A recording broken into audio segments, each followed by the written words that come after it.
বাংলাদেশে এই প্রথম পানির পাম্প ব্যবহার করে নিজের বানানো বিমান উড়িয়ে দেশবাসীকে তাক লাগিয়েছেন জুলহাস নামের এক যুবক। মাত্র 7 এইচপি পানির পাম্প ব্যবহার করে উড়ানো হয়েছে স্কাইবাইক নামের এই বিমানটি।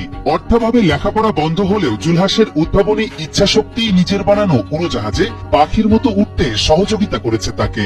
আমি 2014 সালে এসএসসি পাস করি। এসএসসি পাস করার পর আমার আর্থিক সমস্যার কারণে পড়ালেখা বন্ধ হয়ে যায়। আমি আর পুরো পড়তে পারি নাই। 4 বছরের অক্লান্ত পরিশ্রমে মাত্র 1.5 লক্ষ টাকা ব্যয় করে তৈরি করেছেন এই বিমানটি।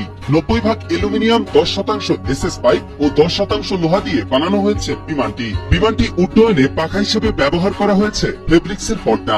100 কেজি ওজনের বিমানটি পাইলট সহ 50 ফিট উচ্চতায় আকাশে উঠতে সক্ষম এবং প্রতি লিটারে 25 থেকে 30 কিলোমিটার পর্যন্ত আকাশে উঠতে পারবে বলে জানান বিমানটি। বিষয়টিকে বাংলাদেশের গর্বের বলে দাবি জুলহাসের। এটা বাংলাদেশের গর্বের বিষয় নেই যে বাংলাদেশের এই প্রথম কেউ আর কি আপনার আদায় করতে পারছে। তো বাংলাদেশের যত জনগণ আছে তারা অনেকটা বিরক্ত হয়ে গেছে এই নো ফ্লাই হেলিকপ্টার বিমান দেখতে দেখতে। তো সেইখানে আমি আশা করি তারা একটু হলেও খুশি হবে যে বাংলাদেশের ওই পর্যন্ত একটা বিমান নিজের হাতে তৈরি করে উড়াতে পারছে। জুলহাস মোল্লার বাড়ি দৌলতপুর উপজেলার বাঘুটিয়া এলাকার হলেও নদী ভাঙ্গনের কবলে পড়ে তার পরিবার বর্তমানে শিবালয় উপজেলার সাইটগড় দেওতা এলাকায় বসবাস করছে। 6 ভাই ও 2 বোনের মধ্যে জুলহাস পঞ্চম।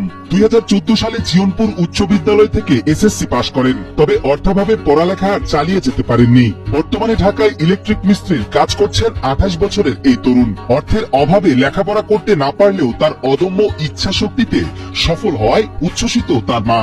আমার ছেলে লেখাপড়ি করবে চাইছিল ইঞ্জিনিয়ার লাইনে, আমরা নিজেরা পারি নেই, নদীতে বাড়ি ঘর ভেঙে গেল। সাল খেলে পড়াশোনা তো ইঞ্জিনিয়ার করে পাইলাম না, দেখি পড়াশোনা ছাড়া আমি কিছু করে পারি নাকি। তাই সাল নিজে কাজও করে, বাইরে আবার নিজে বাড়ি এসে আবার এটা বানানোর জন্য প্রস্তুত করে। করতে করতে 4-5 বছর ধরে বানান শিখতেছে, শিখে এবার সফল হয়েছে বানানো। বিজ্ঞান ভিত্তিক পড়াশোনা ছাড়াই প্রত্যন্ত গ্রামে জুলহাসের এমন উদ্ভাবনে গর্বিত এলাকাবাসী। একজন সম্প্রশিক্ষিত একটা যুবক এ যে একটি হেলিকপ্টার অথবা প্লেন যাই কিছু বানিয়েছে, এটা বানিয়ে আসলে সে সত্যিকার অর্থেই অসাধারণ একটি কর্ম তিনি করেছেন। সরকারি কিংবা বেসরকারি সহযোগিতা পেলে তার এই প্রচেষ্টা দেশের কাজে লাগবে এমনটাই প্রত্যাশা এলাকাবাসীর। স্বল্প শিক্ষিত একটা ছেলে হিসাবে ও যে কাজটা করেছে, আমি আসলে ওর উজ্জ্বল ভবিষ্যৎ দেখতে পাচ্ছি। সরকার যদি ওর পাশে দাঁড়ায় বা কোনো সংস্থা যদি ওর পাশে দাঁড়ায়, আশা করি ও এটা একটা ভালো রেজাল্টের দিকে নিয়ে যেতে পারবে। এই জুলহাসকে যদি সরকারি ভাবে যদি পৃষ্ঠপোষকতা করা হয়, তাহলে তাকে সার্বিক সহযোগিতা